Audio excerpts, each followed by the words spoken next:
नारद मुनि आगे बोल रहे हैं। नारद मुनि वृंदावन की महिमा बोल रहे हैं।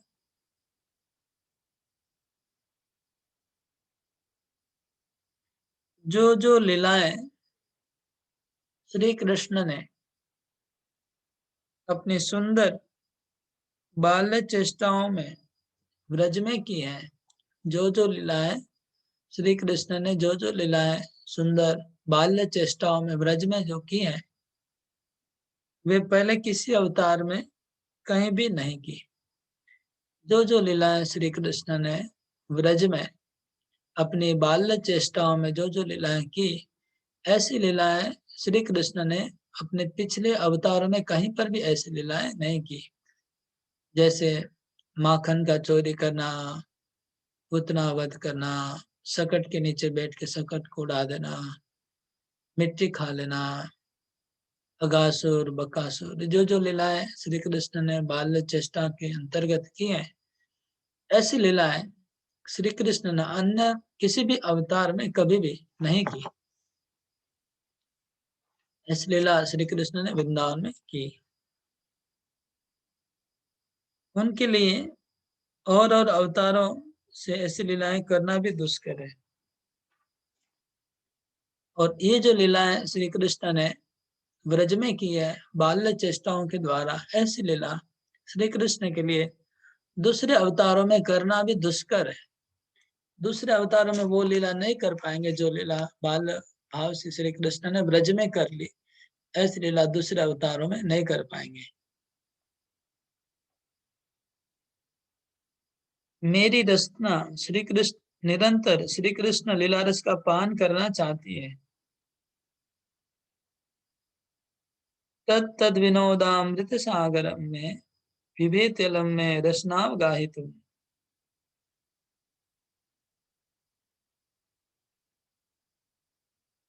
तो वो लीला श्री कृष्ण के जो आनंदमय लीला है, विनोद अमृत है। विनोद मतलब आनंद, तो विनोद का जो अमृत जो सागर है, वो मधुर लीलाओं का विनोद अमृत का जो सागर है, उस सागर में सागर को मेरी रसना पीना चाह रही है। मेरी जो जीभ है, रसना मतलब जीभ, जीभ का कई नाम है। जीभ का एक नाम रसना है। रसना मतलब जो रस रस पीने की, जो रस पीना चाहती है, इसको रसना कहते हैं। एक रसना का पैकेट भी पहले आता था, बहुत फेमस था। आजकल तो ऑलमोस्ट दिखता है नहीं, वो लोग जानते भी नहीं, भूल चुके होंगे। तो जो रसना था, वो रसना एक्चुअली क्या है, जीभ को स्वाद रसना है, तो जीभ का नाम रसना है। तो मेरी रसना मतलब जीभ वो रस को पीना चाह रही है। कौन से रस को? श्री कृष्ण की लीला का जो अमृत है, वो अमृत का जो सागर है, वो सागर को पीना चाह रही है मेरी जीभ। तद तद विनोदामृत सागर अंतरम विवेतलम रसना अवगाहितुम। तुम परंतु श्री कृष्ण लीला रूपी अमृत सागर को पार करने में वह भी डरती है। लेकिन एक आदमी एक गिलास रस पी सकता है, हाँ, 2 गिलास पी सकता है, 3 गिलास, लेकिन सागर को कैसे पी सकता है? तो श्री कृष्ण लीला का अमृत का जो सागर है, वो देख के जीभ डर रही है। जीभ को डर लग रहा है। मतलब इतना मधुर है वो श्री कृष्ण की लीला का सागर, इतना मधुर, इतना मीठा है कि अंदर में लालसा भी हो रही है और डर है, दोनों चीज बना होना है। तो लालसा हो रही है पीने की, और डर लग रहा है कि कितना महासागर है, इसमें कैसे मैं इसको पीऊंगा, लीला रूपी अमृत सागर को। मेरी जीभ डरती है क्योंकि जो कार्य करना कठिन है, उसमें अयोग्य पुरुष कभी प्रवृत्त नहीं होते हैं। जो कार्य करना कठिन होता है, कठिन कार्यों में जिनकी क्षमता नहीं होती है जो कार्य करने की, उस कार्य में बुद्धिमान व्यक्ति कभी प्रवृत्त नहीं होगा। बुद्धिमान व्यक्ति को चाहिए कि अपने कैपेसिटी में काम करे, अपनी क्षमता के बाहर हो ऐसा कार्य में प्रवृत्त नहीं होते बुद्धिमान लोग। उनके लीलामृत को अपने कर्णों द्वारा एक बार भी पान करने से ऐसा कौन है जिसका चित्त हरण नहीं होगा। तो नारद मुनि कहते हैं कि पीतम सकृत कर्ण पुटे न तत्त लीलामृतम का हरण न चेता। अगर कोई एक बार श्री कृष्ण की लीला का अमृत कान के द्वारा एक बार अगर पी लेगा, कान के द्वारा श्री कृष्ण की लीला का अमृत का रस पी लेगा, तो ऐसा कौन सा व्यक्ति है जिसके चित्त को वो हरण नहीं कर लेगा। वो लीला का जो रस है, अमृत, श्री कृष्ण की लीला का अमृत का रस है, उसको चित्त को हरण नहीं करेगा। ऐसा कौन है जिसका चित्त को हरण नहीं होगा। तो भगवान की लीला अमृत सागर जो है चित्त को हरण करने वाली है।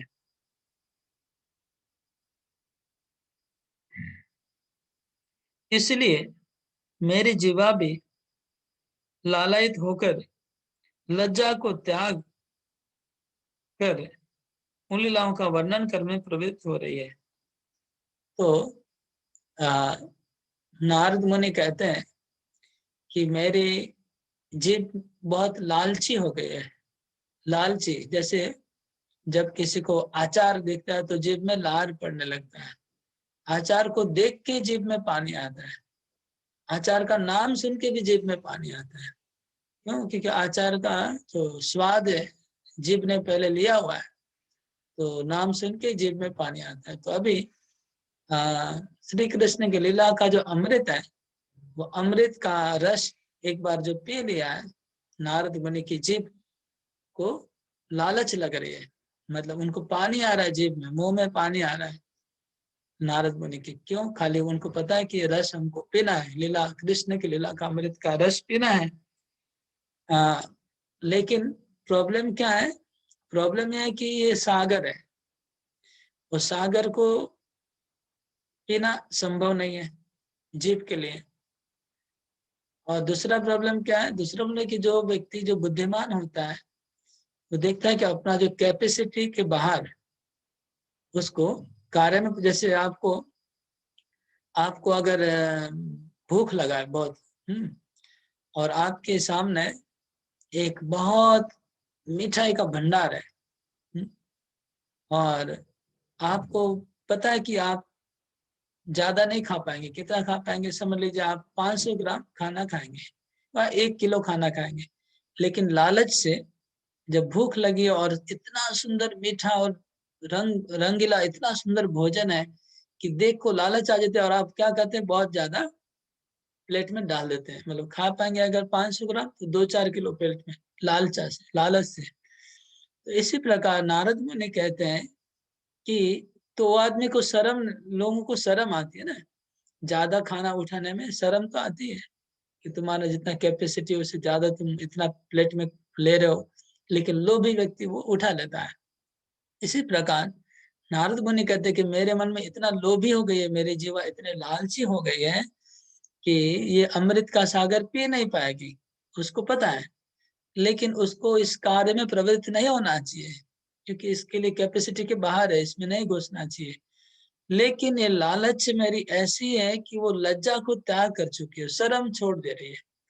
शर्म, लज्जा को त्याग करके उसी काम में प्रवृत्त हो रही है जो नहीं करना चाहिए। क्या है वो? कौन कौन सा काम है नहीं करना चाहिए? जो अपना कैपेसिटी के बाहर है, जो श्री कृष्ण लीला अमृत के सागर को वर्णन करना व उसको पीना। फिर भी मेरी जीभ वो करना चाह रही है। क्यों करना चाह रही है? लालच से। तो एक तरफ लज्जा है, एक तरफ लालच है। लज्जा क्या है? कि लज्जा इस बात की कि हमारे इतना बड़ा सागर हम अकेले पीना प्रयास कर रहे हैं, हमारा कैपेसिटी नहीं है। और लालच इतना ज्यादा है कि वो लज्जा को दबा दिया। तो कभी कभी आदमी लज्जा त्याग करके भी भोजन कर लेता है। सब देख रहे हैं, उनको पता है कि सब लोग देख रहे हैं और नहीं करना चाहिए, फिर भी अपना शर्म छोड़ देता है। लाज छोड़ के, ज्यादा जब कोई आदमी मोहित हो जाता है, लालची हो जाता है, तो शर्म छोड़ देता है। तो नारद मुनि कहते हैं कि मेरी जीभ भी अपनी शर्म छोड़ चुकी है और शर्म छोड़ के श्री कृष्ण की लीला का पीने में लग जा रही है। यह सुंदर वर्णन है, ये सनातन गोस्वामी जी का कितना वर्णन है। हम्म फिर वो वर्णन आरंभ करते हैं कृष्ण की लीलाओं का।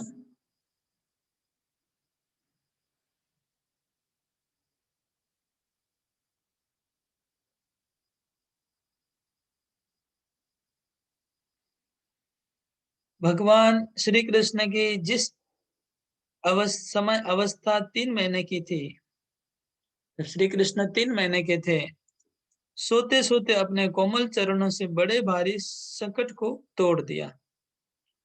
जब श्री कृष्ण 3 महीने के थे और एक सकट के नीचे सो रहे थे, छकड़े के नीचे सो रहे थे, और अपने बहुत कोमल सॉफ्ट मृदु चरण से उस छकड़े को स्पर्श किया, आघात किया, और उतना स्पर्श से अपने कोमल चरणों से जैसे छकड़ों को कृष्ण ने स्पर्श किया, वो छकड़ा धड़ाम करके गिर गया और टूट के चकनाचूर हो गया। उसके बाद स्तन पान करने के लिए रोते रोते उन्होंने अपने मुख में यशोदा को 2 बार विश्व का दर्शन कराया। और श्री कृष्ण जब अपने माँ का स्तनपान कर रहे थे, श्री कृष्ण अपने माँ का दूध पी रहे थे, स्तनपान कर रहे थे, दूध पीते पीते मुंह खोल दिया और यशोदा मैया ने अपने अपने लाला के कृष्ण के मुंह में विश्व रूप का दर्शन किया। 2 बार ऐसा किया था।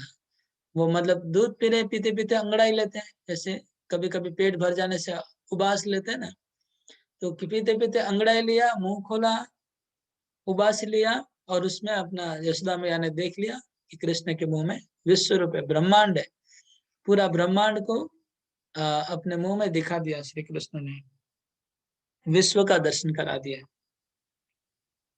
तृणावर्त वध लीला, घूटर वन चलन लीला तथा जिस लीला में गोपियों को सुख प्रदान करने के लिए उन्होंने माखन चुराया था, हे गोप कुमार, वे सब लीलाएं आपकी रक्षा करें। नारद मुनि कहते हैं, हे गोप कुमार, भगवान की वो सब लीलाएं आपकी रक्षा करें। जैसे हम बोलते हैं ना, भगवान का नाम आपको रक्षा करे, भगवान का धाम आपको रक्षा करे, तो भगवान की लीला आपको रक्षा करे। कौन सी लीलाएं? तृणावर्त वध लीला, एक एक लीलाओं को स्मरण करने लगे नारद मुनि। श्री कृष्ण ने तृणावर्त को वध किया, श्री कृष्ण ने घुटर वन चल रहे हैं, मतलब 4 पांव के घुटनों पे बल पे चल रहे हैं। श्री कृष्ण गोपियों को सुख प्रदान करने के लिए नाच रहे हैं, उनको कहने पे कृष्ण नाच रहे हैं। सब लीलाएं आपकी रक्षा करें, ये सब लीला आपको कृपा करें। व्रज गोपिकाओं के उल्हाने एवं क्रोध से भयभीत होकर यशोदा के सामने जिस चातुर्य से उन्हें इधर उधर दृष्टिपात किया था, वह चातुर्य एवं मृत भक्षण लीला तथा दधि मंथन लीला, ये सब लीलाएं मेरी रक्षा करें। तो श्री कृष्ण, गोपियां जाके श्री कृष्ण को उल्हाना, यशोदा माता को उल्हाना करती हैं, जाके उनको शिकायत करती हैं नंद दुलाल के बारे में यशोदा से, और तब श्री कृष्ण भयभीत होकर पीछे खड़े रहते हैं, वो लीला हमारी रक्षा करे। इसी प्रकार फिर चतुराई से कृष्ण इधर उधर दृष्टिपात करते हैं अपनी आंखों से। जब देखे कि ये लोग शिकायत करने आए हैं, तो यशोदा माता को अपने आंख मिचौनी करें, इधर उधर देख रहे श्री कृष्ण, ये आंख मिचौनी हमारी रक्षा करें। फिर श्री कृष्ण ने मृद भक्षण, मिट्टी का भक्षण किया था, व्रज की धूलि को अपने मुंह में डाल दिया था, वो लीला हमारी रक्षा करें। फिर दधि मंथन, दधि मंथन जब माँ कर रही है, दधि का मंथन कर रही है, तब श्री कृष्ण जाके यशोदा मैया के पास जाते हैं, उनको हाथ रोक देते हैं, उनको दधि मंथन नहीं करने देते हैं। ये जो कार्य है, ये जो लीला है श्री कृष्ण की, ये हमारी रक्षा करें, वो हम कृपा करें। उसके बाद श्री कृष्ण का रोते रोते दधि भांड को फोड़ना, छीके पर रखे गए पात्र में से माखन चुरा लेना, फिर यशोदा जी के भय से व्याकुल होकर चंचल नेत्रों से इधर उधर देखते हुए दौड़ना, ये सब उनकी महाअद्भुत लीलाएं हैं। तो फिर इसके बाद दूध गिरता है तो यशोदा माता भाग जाती है और श्री कृष्ण गुस्सा करते हैं और क्रोध में श्री कृष्ण दधी के पात्र को तोड़ देते हैं। तो दधी के पात्र को तोड़ने वाली वो जो लीला है वह हमारी रक्षा करे, वो हमें कृपा करे। इसी प्रकार जब माता गुस्से से आती तो श्री कृष्ण बचने के लिए वहां से निकल पड़ते और छीके के ऊपर रखे हुए मक्खन को उतार के खाने लगते और बंदर को खिलाते हैं। वो जो दृश्य है, वो जो लीला है श्री कृष्ण की, वो हमारी रक्षा करें और हमें कृपा करें। इसी प्रकार जब यशोदा मैया लकड़ी लेके यशोदा के कृष्ण के पीछे भागती है और कृष्ण दौड़ते हैं, दौड़ते हुए चंचल नेत्रों से इधर उधर देखते हैं दौड़ते दौड़ते बचने के लिए, तो वो उनकी लीला दौड़ने की हमारी रक्षा करें, हमें कृपा करें। यशोदा जी का उनको पकड़कर उखल से बांधना, उखल को खींचकर यमला जो वृक्षों को तोड़ना, उसी बंधन अवस्था में नल कुबर मणिग्रह को वरदान देना, ये सब लीलाएं मेरे चित्त को हरण कर रही है।